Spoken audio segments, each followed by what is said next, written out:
بچوں کی دنیا۔ کہانی کا عنوان ایماندار لکڑہارا۔ ایک دفعہ کا ذکر ہے کہ ایک لکڑہارا کسی دریا کے کنارے ایک درخت کی لکڑی کاٹ رہا تھا۔ اچانک اس کے ہاتھ سے اس کی کھلاڑی سلپ ہو کر دریا کے پانی میں جا گری۔ لکڑہارا بہت اداس ہوا۔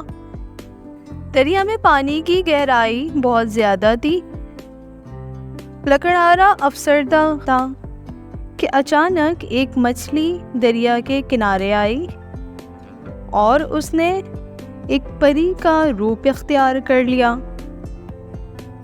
لکڑہارا اسے دیکھ کر خوش ہو گیا۔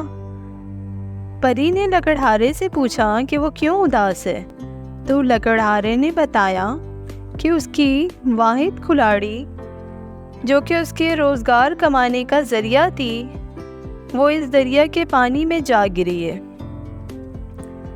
پری نے کہا، اچھا، میں ابھی تمہاری کھلاڑی لا کر واپس کر دیتی ہوں۔ اس پری نے دوبارہ مچھلی کا روپ اختیار کیا اور وہ دریا میں گم ہو گئی، اور ایک غوطہ لگانے کے بعد دوبارہ واپس آئی تو اس کے ہاتھ میں ایک سونے کی کھلاڑی تھی۔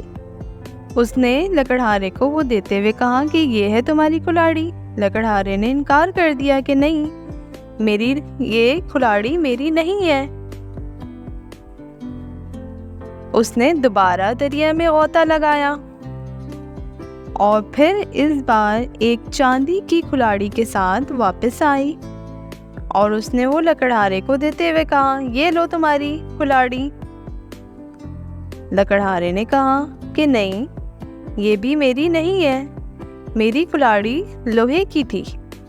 وہ تیسری مرتبہ اسی لوہے کی کھلاڑی کے ساتھ واپس آئی۔ لکڑہارا وہ دیکھ کر خوش ہو گیا کہ ہاں، یہی ہے میری کھلاڑی۔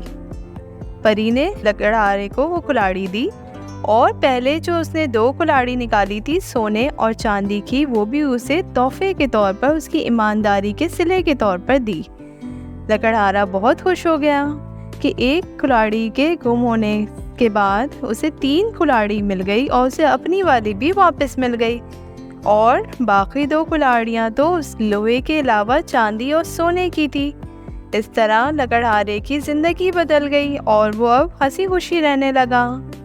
تو بچوں، آپ نے اس کہانی سے کیا سبق سیکھا؟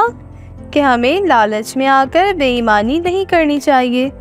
اگر ہم ایمانداری کے ساتھ اپنا ہر فیصلہ کریں گے تو اللہ پاک ہمیں اس ایمانداری کا صلہ ضرور دیتے ہیں۔